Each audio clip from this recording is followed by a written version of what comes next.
قد حان الخير وما أجمل. في المطعم نسأل الله العظيم رب العرش العظيم يعني أهلنا في المغرب.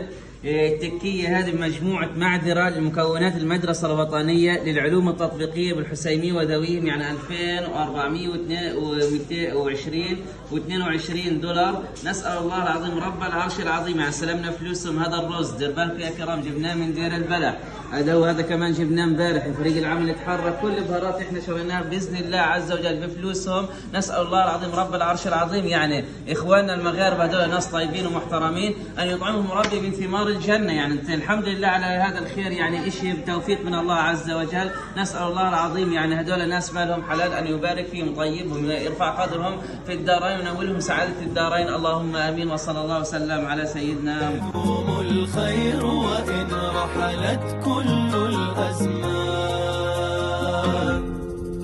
بادر واصنع أملا وكن عونا لكي تثمر بعطاء لا تبخل. كن الأول بما تقدر.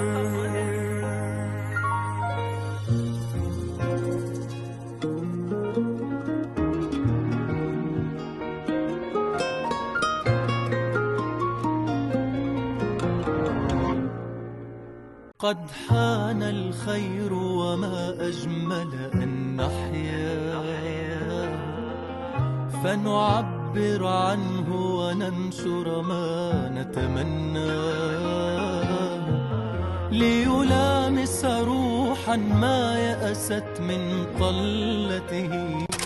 هذا إكرام أهلنا في المغرب. لمين يا كرام؟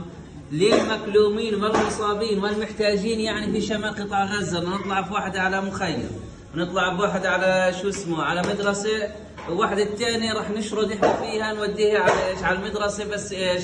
يعني بدناش جمهر علينا. فبارك الله في اهلنا في المغرب حفظهم ربي عز وجل. واني اسال الله العظيم رب العرش العظيم ان يكرمهم ربي عز وجل الفردوس الاعلى. اللهم امين. وصلى الله وسلم على سيدوم الخير وإن رحلت كل الأزمان. بادر واصنع أملا وكن عونا لكي تثمر بعطاء لا تبخل. كن الأول بما تقدر.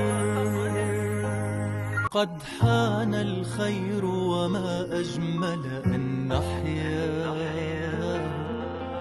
فنعبر عنه وننشر ما نتمنى ليلامس روحا ما يأست من طلته. فالأمل سيهطل غيثا إن نتبناه تعظيما للرحمن تصديقا بالميزان. سنجدد أملا بارك الله فيكم. بارك الله فيكم. بارك الله فيكم. بارك الله فيك. تمكينا للإنسان تعميرا للأكوان. سيدوم الخير وإن رحلت